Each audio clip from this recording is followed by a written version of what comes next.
Welcome to the Old Ways for the New Age podcast, where we are embracing ancient ways of being and opening our hearts to the magic of everyday life. We are your hosts, Christy and Hannah. Join us as we romance the ordinary, re-enchant our own lives with plant magic, and get ourselves back to the garden.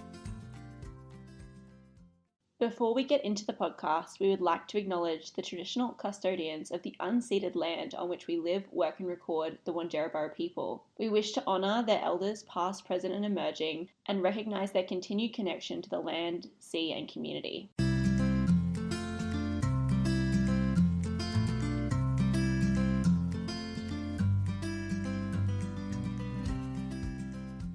Hello everybody and welcome back to this week's episode of the Old Ways for the New Age podcast.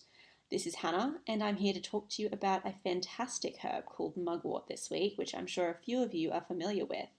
This episode is a little bit belated because I actually had an incident that did involve some mugwort this week, which is a little bit unfortunate, but regardless of that, I'm still so excited to jump in and talk to you about the nitty-gritty parts of mugwort, the energetics of the plant, the history of its use, and so much more. So stay tuned and thanks for being with us today. So mugwort is one of my favorite herbs. It's one of the first herbs I started growing when we moved to the mountain here. And I just really feel like it's got this beautiful air of mystery and wisdom about it, and I'm not the only one who feels that way. Mugwort has traditionally been used across so many different cultures, like a lot of our favorite plants, and one of the oldest recorded uses is over 2,500 years of use in China through the process of moxibustion. So they use it in meridian clearing, working with meridian lines throughout the body to help treat and prevent disease.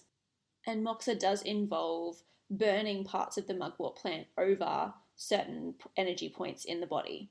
And that is to help move stagnation and move stuck chi and things like that. I believe that mugwort was grown traditionally, like natively in Asia and Europe, and definitely in the United States and Canada, so North America, where actually there are so many different varieties, lots of native varieties and different varieties per area, and that's quite special. We don't really have that here in Australia. In Rome, ancient Rome, soldiers were known to put mugwort leaves in their sandals to keep their feet from tiring, and I've heard this quite a lot as well. Again, as I just mentioned, it grows really readily in the United States and Canada, and Native Americans use mugwort apparently as a spiritual ally in addition to a medicinal ally, and they did use mugwort leaves rubbed across the body to keep ghosts away, and they would also wear a necklace of mugwort leaves that would keep one from dreaming about the dead, which also has quite a lot of significance because mugwort is very well known for its connection with dreaming, particularly lucid dreaming, but we'll talk a little bit more about that a bit later. And it was seen throughout different Native American tribes that this plant was also used to help with women's reproductive health and menstruation, which it is still currently used for across the globe. So we will also talk about that. First, I feel like we should discuss the basics. So mugwort is actually in the daisy family, the Asteraceae family. And actually it can cause allergies, which I have since experienced. I did say to Christy that I thought perhaps it was the mugwort flowering that was causing my bad allergies, and I have since discovered that that is probably the case, because being part of the daisy family, it does have that affinity for causing heightened allergies and allergic responses. But it's also related to wormwood, so it has a mild anthelmintic kind of antiparasitic action, but most people would go for wormwood in that case, not mugwort. It has many different names, including felon herb, I've heard it be called cronewort, St. John's plant, chrysanthemum weed, wild wormwood, Old Uncle Henry, sailor's tobacco, maidenwort, and Chinese honeysuckle. As we know, there are many folk names for all of our herbs, depending on the area they've come from, but one thing that I think is really important to mention for our North American friends is that sometimes, because not all varieties look exactly the same, it does have the potential to look like poison hemlock, which is something that you struggle with there. And so anything that kind of has that carrot top look about it is really important to really super positively identify before you use it on your body or ingest it or use it for any kind of medicine making. So that's just a little disclaimer there. Mugwort grows pretty easily, and it's actually the kind of herb that can really spread. It's known as invasive in Canada, I believe, because it grows so quickly there. And it is similar to St. John's wort, I think, in that it can spread via rhizome or via seed. So it is really easy to spread and quick to spread. And so, as with St. John's wort, it's just important that you're conscious of your environment and where you're planting it, and the environment that you're living in, just so that you can responsibly grow your herbs. Because particularly where I live in the rainforest along the edges of National Park. And so it's really important that I just be super cautious when I'm planting herbs, and I always keep that in mind. However, in terms of actual growing environment, it really does love kind of trampled areas. So high traffic areas, like a lot of our really powerful herbs, they tend to thrive in areas where people are walking or animals are walking, roadsides, things like that. In Australia, I don't think it's as common to find it growing like that wild, but definitely in the States and probably in Europe, you would find it growing quite readily. But also, that's not to say that you can't grow it in pots, because that is currently how mine are in pots. I would say, just from my personal experience, that the mugwort tree, now I should preface this with saying, in Australia we tend to have two main varieties because it's something that doesn't grow natively here. So there's the mugwort tree and then the mugwort plant, which is the one that most of us learn in herb school, Artemisia vulgaris. And so I have found that the mugwort tree probably would prefer being in the ground, whereas the Artemisia vulgaris or mugwort plant, or true mugwort, that is quite happily thriving in pots. So you could absolutely grow it either way. I just find that the mugwort tree prefers a lot of moisture if it's in a pot. So I think that I will end up putting that one in the ground at some point. Another fun historical fact about mugwort is it was really heavily used in beer brewing back in the day, often with other herbs such as ground ivy. This is probably more specific to Europe. And then later on, hops became the common practice herb of choice for beer brewing. But yeah, fresh mugwort was gathered when in flower, and it was dried and decocted in malt liquor and then added to finished beer, which is really cool. I just think that's really interesting. And I'm sure it wasn't just beer either, it's probably other drinks, but in particular, it has that history with beer brewing. Now, Artemisia or mugwort, it has a bitter, pungent, aromatic flavour, and it is actually a warming herb. It's warming, drying, relaxant, and stimulant, and it's really rich in volatile oils.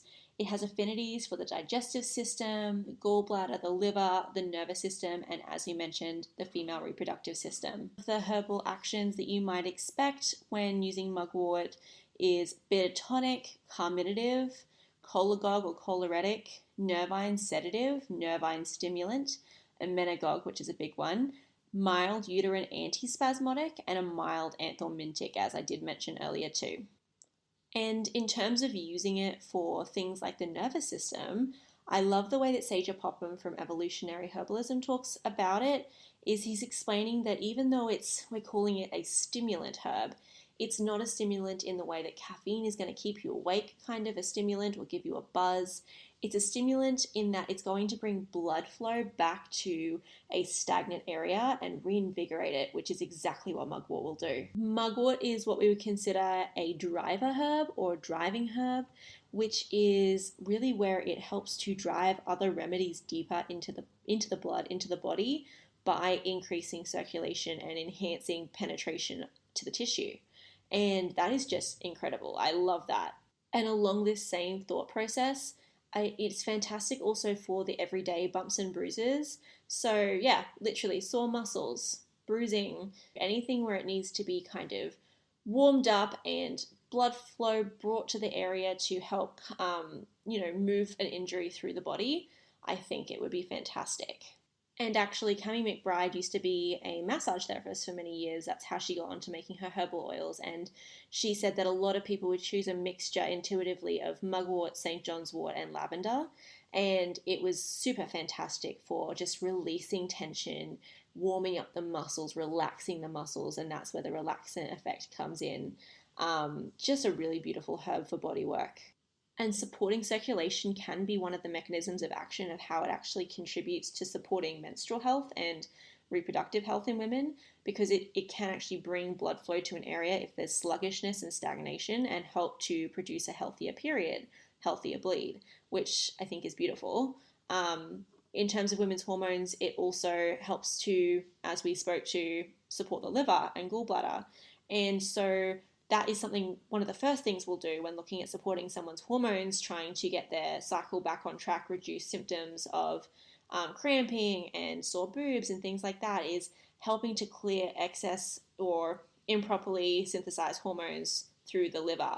And so that is exactly what mugwort will help to do by supporting the liver, and that will also relieve symptoms of PMS and things like that. So it's just really fantastic. And again, it's very modulatory. So if you don't have a period, it's going to help to bring blood flow to the area, help to get that period kick-started. But if you have too heavy of a period, it's actually going to help regulate that and make that a healthier bleed for you.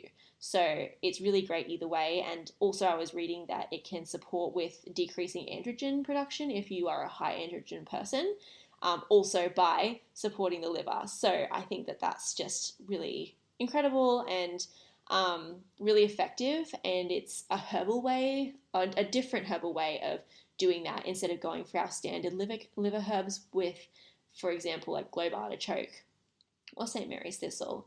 We could pick something that is very specific to women's reproductive health. Now, if you're a bit of a mugwort lover or you have a curiosity in it, you may know about its dream supportive abilities or its dream enhancing abilities. And so we can't stop this podcast episode without discussing that. It is known for its oneirogen or dream enhancing properties. And so an oneiromancer, I believe, is somebody who can kind of psychically tell the future or connect with people through dreams. And oneirogen is a substance that, or other stimulus, which produces or enhances dreamlike states of consciousness. And that's an important thing to discern there, is it doesn't always mean you're actually in a dream. Some people will use mugwort in specific ways so as to bring on that dreamlike state of consciousness whilst still awake. And so it's very well known as a dream herb. And people will really commonly make dream pillows, so filling little pouches with dried or fresh leaves to put next to, onto, inside of a pillowcase. You can also put the leaves directly on your pillowcase or directly inside your pillowcase, but do beware that mugwort does have a very strong scent thanks to the volatile oils, which is how it works so beautifully. Which, side note, if you're going to make an infusion of it, please put a lid over it, because that will keep the volatile oils in instead of evaporating off. That's important to know with any plant that's rich in volatile oils, such as rosemary or lavender or things like that. It's also used to get these dreamlike states of consciousness through smoking herbs, so ceremonial smoking herb, like in stick form, or burning it, probably, I would guess, in a bit more of a closed environment so that you're inhaling quite a lot of it. It's also used as a smoking blend for smoking with some people. And so, yeah, I like Sager Popham. I wanted to quote him. He says, "This herb ushers you into the lucid world and wakes up the parts of your subconscious mind that have been left to settle and collect dust. In this way, it helps you to process wounds past so you can experience greater closure and healing in your life." And so really he's taking a little nod there to how mugwort can really enhance that dream process, where, you know, in our dreams we're actually processing and working through traumas and life events and changes, and mugwort can just facilitate that on a deeper, more meaningful level. Now, what are some ways that we can be using mugwort other than in a smoking kind of way or in our pillows? We can use it in a vinegar. That is really common, as the vinegar is great at extracting the volatile oils. Just be aware, you could use it for cleaning, you could use it for protecting your house, as mugwort is often used for purifying energy. However, If you choose to use it in a salad dressing, just know that mugwort is really strong, and so a tiny little bit goes a long way. You can also use it as an incense. You could use it as a tincture or a spagyric. You could use it as a body oil in body oiling, which would be just beautiful. You could chew on a tiny little piece the size of your fingernail before a meal as a bitter tonic. I do similar things with little tincture drops sometimes prior to a meal with people who have maybe lower stomach acid, and it'll just help to get those digestive juices flowing. You could also use it as a flower essence or an infusion. So there are so many ways to use it. Another amazing way to use it is in a mugwort bath. And I know that Saja talks about preparing a womb cleansing bath for those who have had particularly sexual trauma. And he likes to use herbs like lady's mantle, rose, and calendula with his. But I did find Amanda Crook from Locust Light Farms. She has a beautiful little paragraph that she's written about mugwort bath, like a bit of a recipe, and I just wanted to read that to you as well. So she says, to enjoy a mugwort bath, fill a quart jar fully with fresh mugwort or halfway with dried mugwort. Enjoy the aroma as you pack the jar. Fill the jar with just boiled water.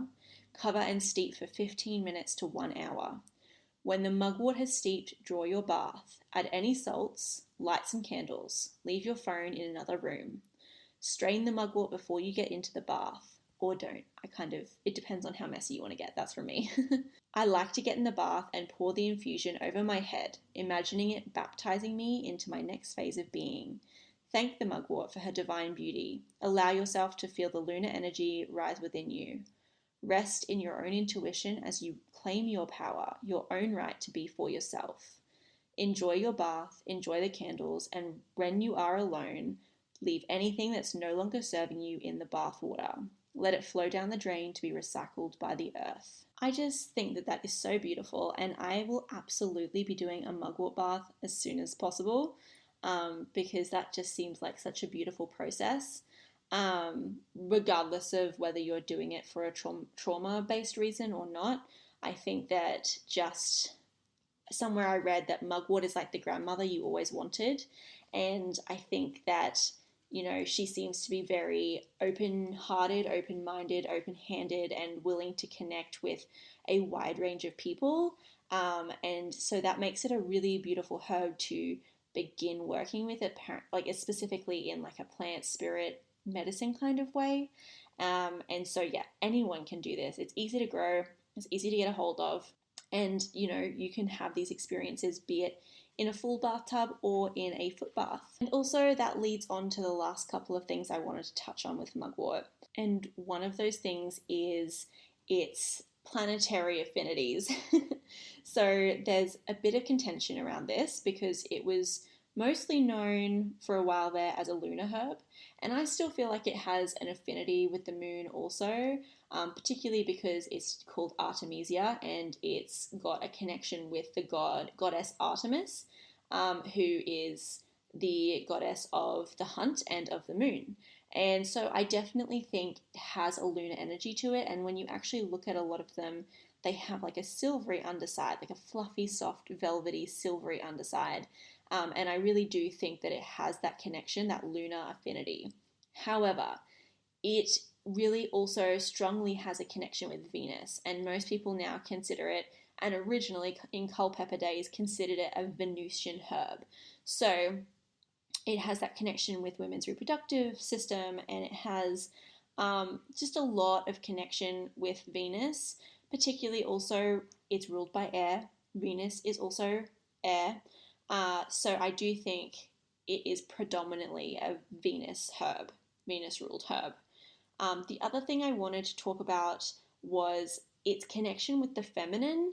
It is a very feminine herb, and also it's a grandmother herb. It's a matriarch herb, but also I've heard people kind of talk about it in a maiden and a mother capacity. I think that it really, from my perspective, carries women in particular through all stages of life. And I think it's something that we can use all the way through our journey, which is really special and unique. But also in the matriarch kind of energy archetype, it does hold a lot of wisdom, as I touched on in the beginning. It has this wisdom, this quietness, this openness, this come and find the information that you're seeking, the knowledge, the wisdom that you're looking for within me, kind of an energy. And that is beautiful too. Overall, I think one of the things to know about mugwort, as I did mention, was that it's a warming herb. And that is quite unusual, particularly for something that has bitter capacity like it does. It's quite bitter. And to have a warming aromatic bitter is unusual. But that is what also helps to bring that warmth, that heat to the womb area and to the muscles and the digestive system, which has to be hot. We need to have that digestive fire burning brightly within us. So it's really cool. It's something that I'm definitely going to be experimenting with more in my own life now that I've got them growing, and hopefully soon get them in the ground to really blossom and bloom. The mugwort tree does get really tall, so just know that, whereas the other mugwort is much more shrubby from my experience. But yeah, I hope you've enjoyed learning about mugwort today. And if you have any questions, definitely let me know on Instagram. I would love to hear from you. And we do hope to have a bit of a dreaming box coming out soon at Bohemian Farmhouse that Christy's currently working on. So keep an eye out for that, because if you are the kind of person who likes to really work deeper with your dreams, mugwort in conjunction with like a dream journal and some really deep dream work with other herbs too, perhaps like blue lotus, could be a really potent experience. Again, thank you so much for being here. I hope that this inspires you to get mugwort and have a play with it and have a smell of it and really just grow it. And we'll talk to you next time. Thank you for joining us and for listening in. We know your time is sacred and special, and we appreciate you spending yours with us. Please feel free to go ahead and follow us on Instagram at oldwaysforthenewage_podcast to see more of what we talk about here. We hope you'll join us next time. Until then, bye for now.